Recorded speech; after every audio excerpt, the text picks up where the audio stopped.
오늘 하나님께서 우리에게 주시는 말씀은 요한복음 19장 28절로 30절 말씀입니다. 그 후에 예수께서 모든 일이 이미 이루어진 줄 아시고 성경을 응하게 하려 하사 이르시되 내가 목마르다 하니 거기 신포도주가 가득히 담긴 그릇이 있는지라. 사람들이 신포도주를 적신 해면을 우슬초에 메어 예수의 입에 대니 예수께서 신포도주를 받으시고 이르시되 다 이루었다 하시고 머리를 숙이니 영혼이 떠나가시리라. 아멘. 이 말씀을 통해서 다 이루었다라는 제목을 가지고 하나님의 말씀을 전합니다. 오늘 본문을 세 가지로 나누어서 간명하게 선포하겠습니다. 첫 번째 핵심, 두 번째 확산, 세 번째 소망. 전체 제목은 다 이루었다. 첫 번째는 핵심, 두 번째는 확산, 세 번째는 소망. 먼저 생각하는 것은 핵심에 관한 것입니다. 예수님께서는 30절에 사람들이 이해하지 못하는 선언을 하십니다. 그것은 다 이루었다라는 선언입니다. 분명히 복음 전하다가 또 기적도 일으키고 열심히 많은 사람들에게 소망을 주시다가 갑자기 체포되셔서 십자가에 달리셨는데, 그리고 피 흘리시고 옆구리에 창에 찔려서 피가 나시고 손발에 못에 박혔는데, 우리가 볼 때는 아무리 봐도 미완성인데 예수님이 메시아로 하나님의 아들로 이 땅에 오셔서 행하신 일로서는 사역적으로는 미완성 같은데 다 이루었다라고 선언하십니다. 이 의미를 여러분이 받아들이시고 이해하십니까? 최근에 대한민국에서 독특한 대통령 한 명이 등장했습니다. 12월 3일날 비상계엄을 딱 선언하더니 한 열흘 후에 체포된 이후에, 그리고 헌법재판소에서 구속 중 재판을 받으시고, 그리고 나오면서 하는 말이 파면이라는 결과물을 받고 나서 인터뷰 기사로 나온 게 딱 한 가지였습니다. 승리했다. 누가 보아도 미완성인데, 누가 보아도 불발탄 같은데 왜 승리했다라고 이야기를 했을까? 그리고 본문에서 예수님은 분명히 누가 봐도 못 박힌 것은 승리입니까? 아니면 실패나 패배입니까? 실패나 패배 같은데 예수님은 뭐라고 말씀하셨냐면 승리했다 또는 다 이루었다라고 완성을 선언했습니다.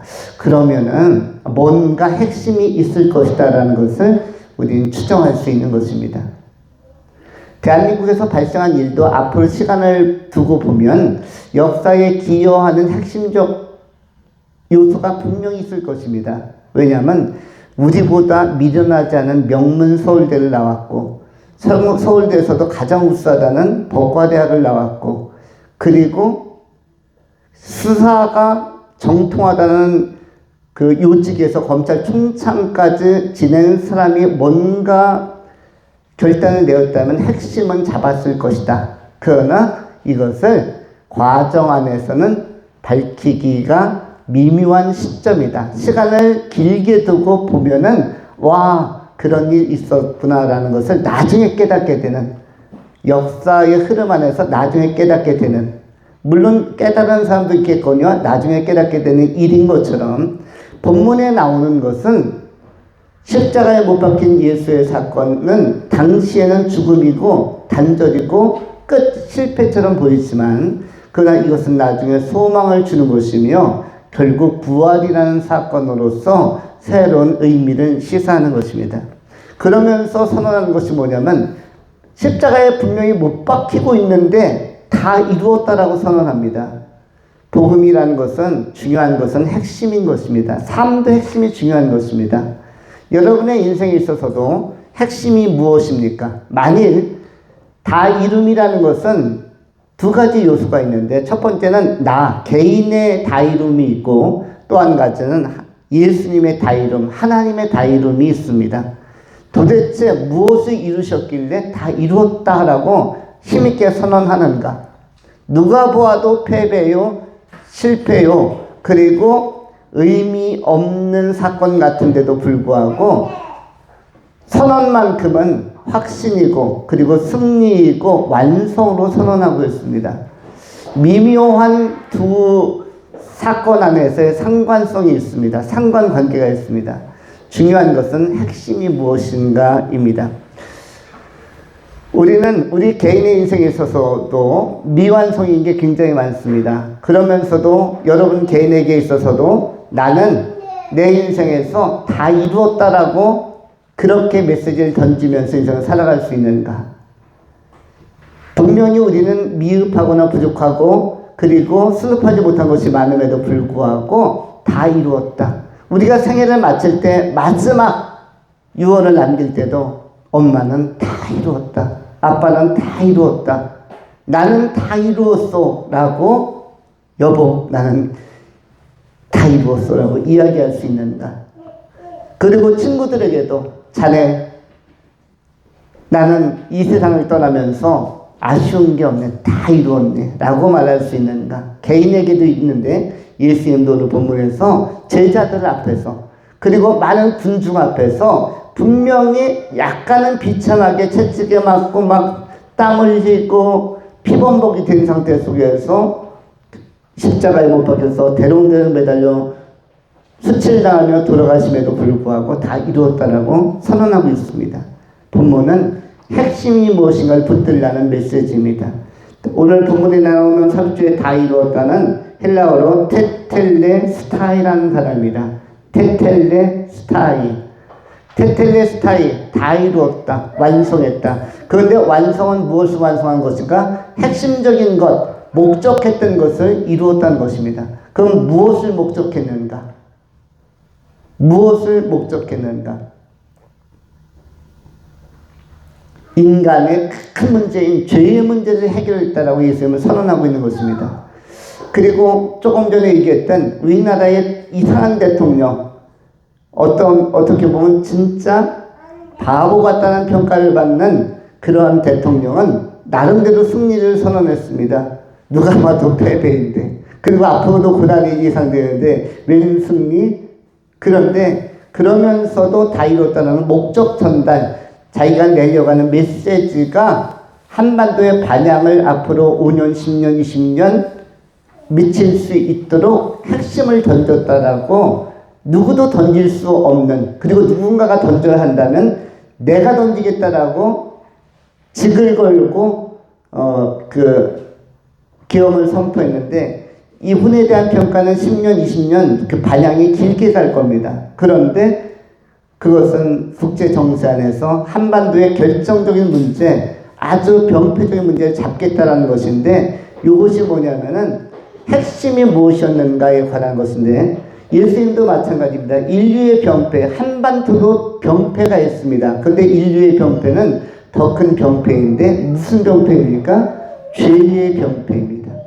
죄의 병폐는 예수님께서 이 십자가에서 2000년 전에 선포하신 이 메시지는 2000년 지금까지 역사적으로 영향을 계속 미치고 있고 수많은 믿는 자들에게 생명을 계속적으로 전달하고 있습니다. 그리고 앞으로 태어날 세대, 앞으로 흘러갈 미래적 역사에도 역시 소망을 주는 그러한 굉장히 의미 깊은 사건입니다. 그러면서 예수님께서는 이 다 이루었다라고 선언한 것입니다. 테텔레스타이, 우리 각인에게도 다 이루는 요소, 여러분들 인생에 있어서도 한 가지 핵심을 잡고 한 가지만 이루시면 됩니다. 한 가지를 이루기 위해서 여러분들은 먹고 살고 일하며 사는 것입니다. 내가 해야 할 한 가지는 무엇인가? 내 인생이 참 잘 태어났고 내 인생에 의미 있었다라고 남길 수 있는 한 가지가 무엇인지를 마음에 새기면서 살아가는 복음의 이해력이 높은 귀한 성도님들이 되실 수 있기를 축원합니다. 두 번째로 확산에 관한 것입니다. 좋은 소식, 핵심적인 소식은 전하는 것이 자연스러운 것입니다. 맛있는 음식을 했다면 오늘 부활절을 맞이하여 아마 교회에 많은 음식이 준비되어 있는 것으로 알고 있습니다. 정성을 깃들인 뭐 아주 그 맛깔스러운 음식이 준비되어 있는데, 그 가운데서 이것은 정말 맛있다 하면은 이 소식은 확산이 될 것입니다. 그래서 그거 나도 조금 더 먹어봐야겠다. 나 아직 안 먹었는데 나도 먹을게. 주변에 맛집이 있다면 요즘은 차를 타고 찾아가서라도 맛집에 가서 꼭 먹으려고 합니다. 줄을 서서라도 먹으려고 합니다. 제가 양주에서 동두천 넘어가는 곳에 국수 맛집이 있다는 이야기를 듣고 한번 사모님과 찾아갔었는데, 가니까 사람들이 줄을 많이 섰어요. 대기석도 있었고 줄을 한 40m 서 있어서 이거 뭐지? 가서 매니저에게 물어봤더니 얼마 후에 저희도 먹을 수 있습니까? 했더니 한 30분 이상을 기다려야 된대요. 그런데 30분 보장 못하고 거의 1시간 걸릴 수도 있대요. 그래서 돌이켜서 도저히 기다리기 어렵다 해가지고 옆에 있는 그냥 돈가스 집에 가서 양식으로 간결하게 점심을 해결하는 일이 있습니다. 맛집 하면은 사람들이 찾아갑니다. 좋은 것들은 뭐뭐 한다? 확산을 하는 것입니다. 전파하고 확산하는 것입니다. 예수님의 복음도 마찬가지입니다. 우리 인간의 치명적인 문제인 지옥에 떨어지고 사망이라는 심판에 떨어지는 것으로부터 살려낼 수 있는 길이 있다면, 처방약이 있다라면 우리는 이것을 전해줘야만 합니다. 누가 몸이 아파 너무 고생하고 있는데 그것을 치료할 수 있는 치료제가 개발되었다. 그런데 가격도 좋고 그리고 치료율도 굉장히 높다. 저는 이번 주간에 하나 사고 싶은 물품이 있습니다. 그것이 뭐냐면 다시마 샴푸입니다. 다시마 샴푸. 이것이 굉장히 유효하고 또 모발이 탄탄해지는 데 도움이 된다는데, 그런데 다이소에 있다고 해서 다이소를 가서 드셨는데 3군데 다이소에 모두 없었어요. 그런데 나중에 보니까 다이소에서는 이 물품을 취급하지 않고 올리브영에서 취급을 한다고 합니다. 왜 다이소라고 생각했냐면 다시마라는 말이 다이소랑 비슷해서 이거 다이소에서 저가 물품인데 추천 상품이다 해가지고 굉장히 가격 대비로 좋은 것이다. 그런데 알고 보니까 가격 대비 엄청 세더라고요. 올리브영에서 나온 이 다시마 샴푸는 일반 샴푸가 보통 5,000원에서 한 8,000원이면 살 수 있는데 2만 원대더라고요. 양도 많지 않은데. 그래서 이게 다이소에서 취급할 수 있는 물품이 아니구나. 이것은 처음부터 올리브영에서 취급하는 물품이었구나. 제가 한번 먼저 써보고 이것이 효율적이면 주변 사람들에게도 나누어 주거나 좀 소식을 전해줘야겠다. 만약에 효과가 있다면 우리 장로님에게도 하나 선물해 드려야겠다. 장로님도 요즘 머리숱 관리 하시느냐고 저기 하실 텐데, 또 여성들에게도 만약에 효과가 있다면 얼마나 많이 확산이 되겠습니까?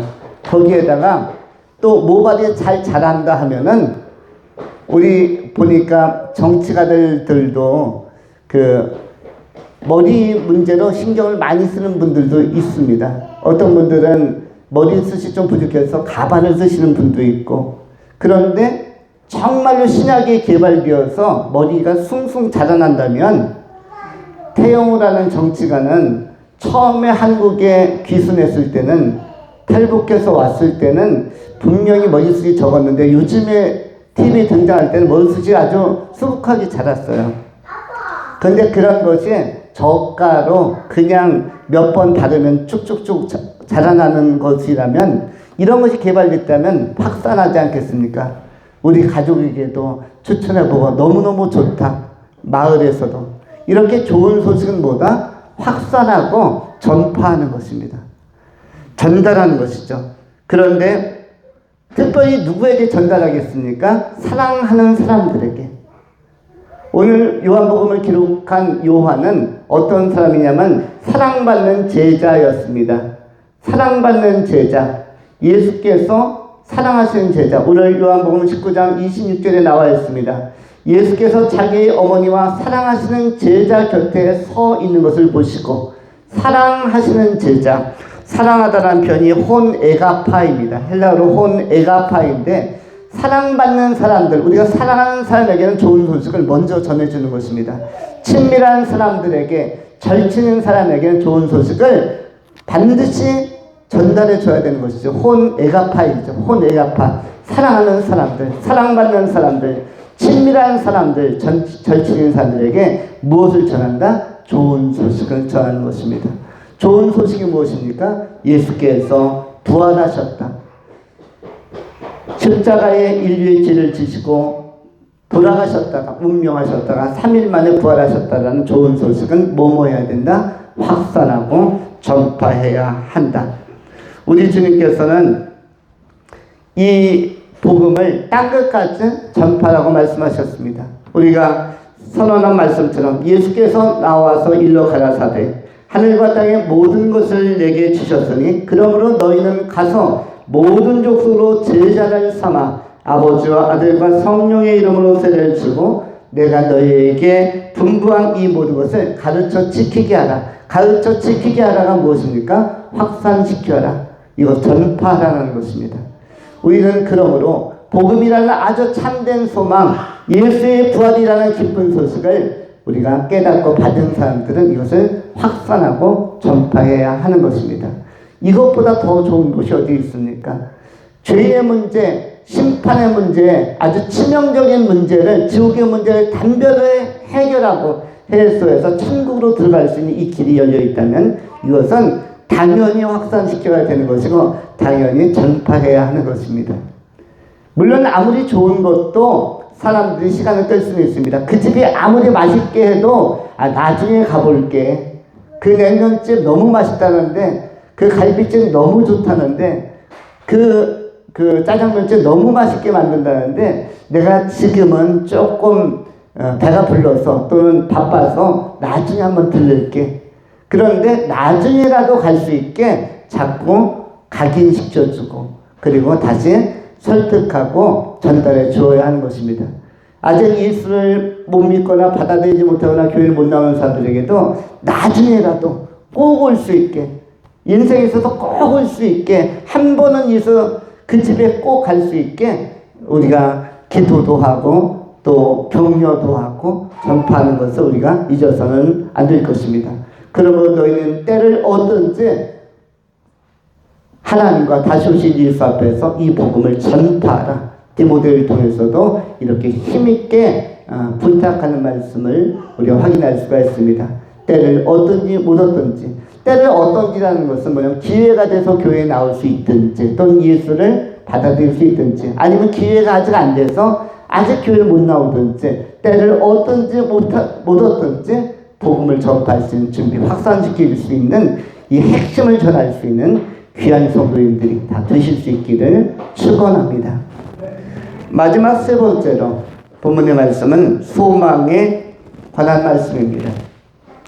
어떤 것이 소망입니까? 예수님은 요한복음 11장 25절 26절에서 이렇게 말씀하십니다. 예수께서 가라사대 나는 부활이요 생명이니 나를 믿는 자는 죽어도 살겠고 무릇 살아서 나를 믿는 자는 영원히 죽지 아니하리라. 죽어도 산다는 것, 부활에 관한 것보다 더 큰 소망은 없습니다. 어제 비가 오고 나서 이제 비가 그친 이후에 어제 저녁부터 오늘 사이에 밖에 나가보면 봄 기운이 완연합니다. 눈을 들어서 산을 바라보면 산이 진짜 봄 같아요. 피어야 할 꽃들은 확 피고 만개하기 시작합니다. 벚꽃이든 여러 개나리든 진달래든 너무나 아름답게 수채화처럼 아름답게 봄의 온기를 느낄 수 있게 자라납니다. 많은 잎사귀들이 나오고 있고 너무 싱싱하고 싱그러운 실록의 계절이 도래했습니다. 지난 겨울만 해도 앙상한 가지에서 다 죽은 것 같은 나무들이 다 살아나고 있습니다. 이 강단 옆에 있는 화분에서도 새로운 줄기들이, 새싹들이 올라오고 있습니다. 새순들이 올라오고 있는 것입니다. 우리는 이 부활의 봄이 오는 것처럼 우리의 삶에도 부활이 있다. 한 번 죽는 것은 정한이 진이지만 죽음 이후에는 심판도 있고 부활도 있다. 그래서 예수님은 나는 부활이요 생명이니 나를 믿는 자는 죽어도 살겠고 살아서 믿는 자는 영원히 죽지 아니하리라 라고 말씀하는 것입니다. 어떤 사람이 멋있는 사람이고 실속 있는 사람입니까? 이번 인생은 하나님과 동의하며 의미 있게 살고 이 땅을 떠나서도 죽어서도 다시 하나님의 영광의 품에서 부활체를 덧입고 또 살고 이것이 실속 있는 사람이 아니겠습니까? 천국 아니면 지옥이라서 지옥은 거기는 삶이 아닌 생존만 유지하는 곳인데 형태만 유지하는 곳인데 끊임없이 불타는 곳이고 고통받는 곳입니다. 해결되지 않은 죄 때문에 계속적으로 교도하는 곳이 지옥이라서 지옥은 아비규환입니다. 그런데 놀랍게도 인류의 90% 이상이 지옥에 간다는 사실을 우리가 기억할 때 천국은 아주 희소하게 특별히 선택된 사람들, 예정된 사람들이 천국에 가는 것입니다. 여러분들은 저보다 하나님의 일정 안에 있는 사람들입니다. 그래서 이 복음의 말씀을 듣는 것입니다. 굉장히 큰 복인 줄 알고 이것이 소망인 줄 알고 이 땅에서도 삶을 아름답게 이 땅을 떠나서도 영생하는 하나님 나라에서 아름답게 살아가는 소망 있는 승리자들이 다 되실 수 있기를 축원합니다. 구원이 있고 상급이 있습니다. 영생이 있습니다. 부활체가 있고 그리고 영광스러운 멸류관이 있고 칭찬과 명예가 있습니다. 그 복이 있는 소망된 삶을 감사함으로 살아가는 특별히 사랑받는 하나님의 예정 안에 포함된 귀한 성도님들, 구별된 성도님들이 되실 수 있기를 축원합니다. 기도하겠습니다. 거룩하신 하나님, 길이요 진리요 생명이라고 말씀하신 예수